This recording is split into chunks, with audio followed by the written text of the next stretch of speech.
I want to talk about Sydney Sweeney and Taylor Swift and like correlate how they're both very fucking similar and common versions of white women's racism and how they're specifically adding to the continuation of our oppression and their own oppression, right?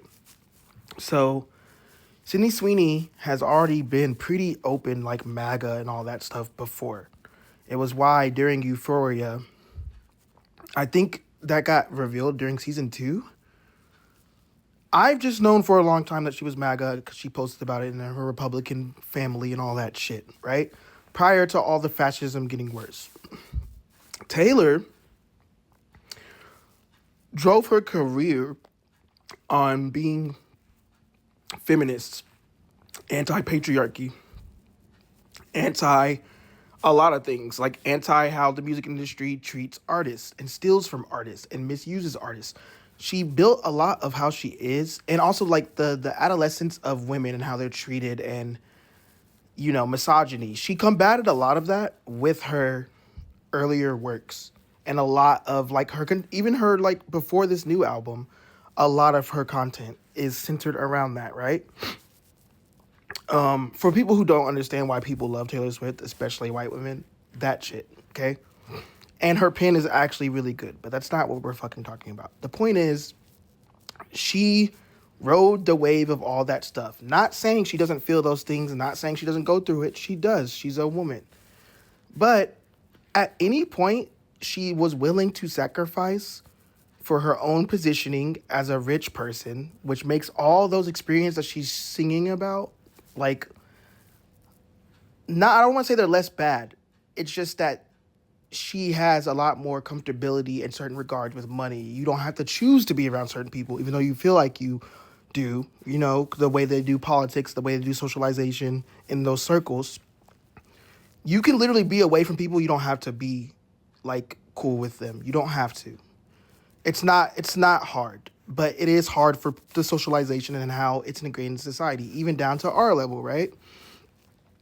But she made an active choice to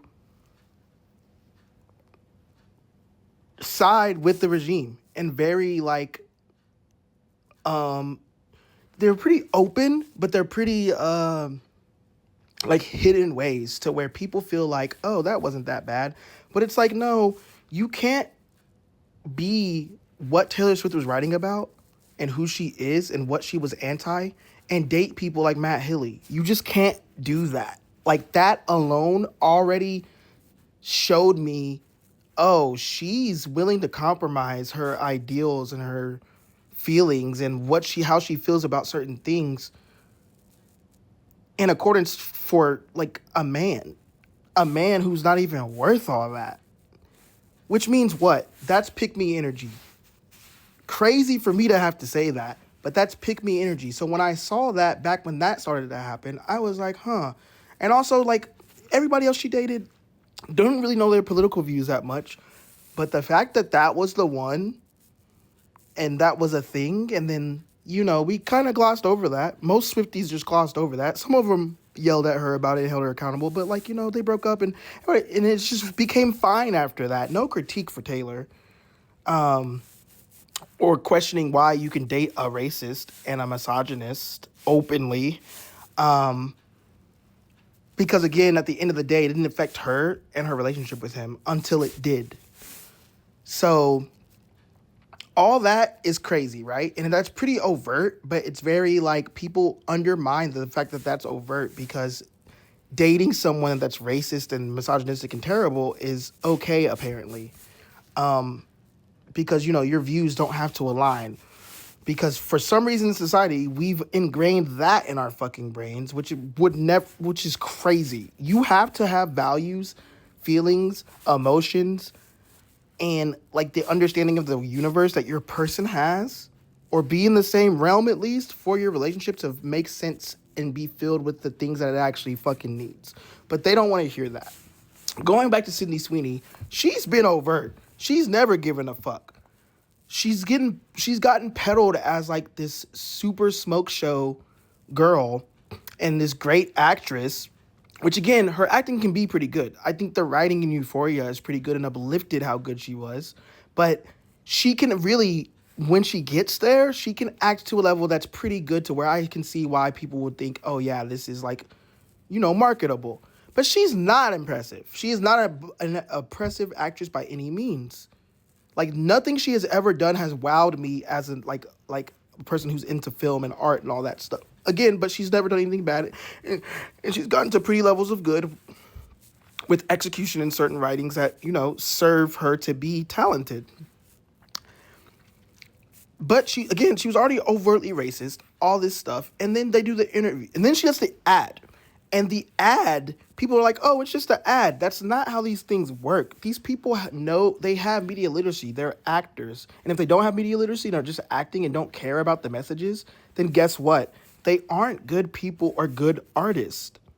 So her doing that eugenics act let me know, oh, she's full on the side of fascism. She's manipulating white supremacy to her benefit and eugenics to her benefit and supporting the regime and supporting Trump because it's just better for her.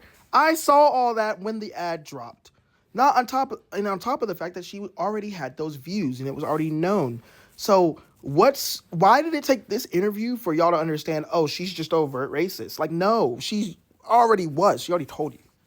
She doesn't give a fuck. And then in that interview, she like doubles down. She does the whole, oh, I'll talk when I want to talk.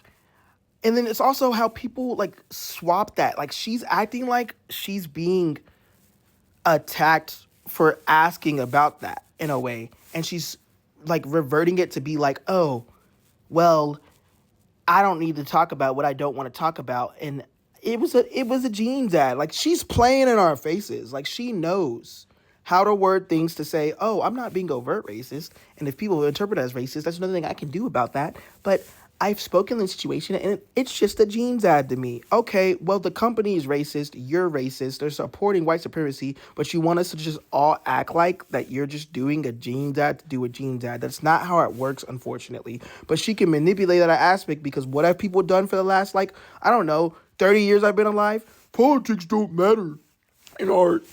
Social issues don't matter in art. They shouldn't have to feel like or say or do anything when literally art exists to combat oppression. All of it. Like, the better forms of art are all combating oppression. That's where it comes from. So when you get someone like her who's manipulating in the opposite way for capitalism and their own gain and their own capital and to grow white supremacy, no, we shouldn't have to wait till her interview to realize that she's an overt racist. Just like with Taylor, with this rollout. She literally was in bed with Trump people. That man is friends with those Trump podcast guys that are white supremacists that platformed him and Netanyahu. And she did her rollout for them. Her rollout. Taylor Swift, who doesn't need anybody for an album rollout, has never needed anybody for an album rollout, rolled out her album with her man that she met from them on their platform as a thank you. And y'all don't think that means she's being overtly racist and not giving a fuck? Trump compliments their wedding, doesn't state something, doesn't denounce him, doesn't denounce anything that's happening on top of all of this. And then the way her album is and her lyrics and everything with the microaggressions, with the clear racism, and she's leaning into white supremacy, and she's also doing the same thing. She's just like, oh, I have my Swifties. I have my prowess in society. As long as I'm fine, it's fine. And I don't have to say anything, because I haven't said anything overtly racist, so I can't be racist. They're doing the same tactics in different formats in different ways. But it's pretty much, they're both overtly racist because they're openly siding with white supremacy and fascism, regardless, for their own money and gain. That's crazy.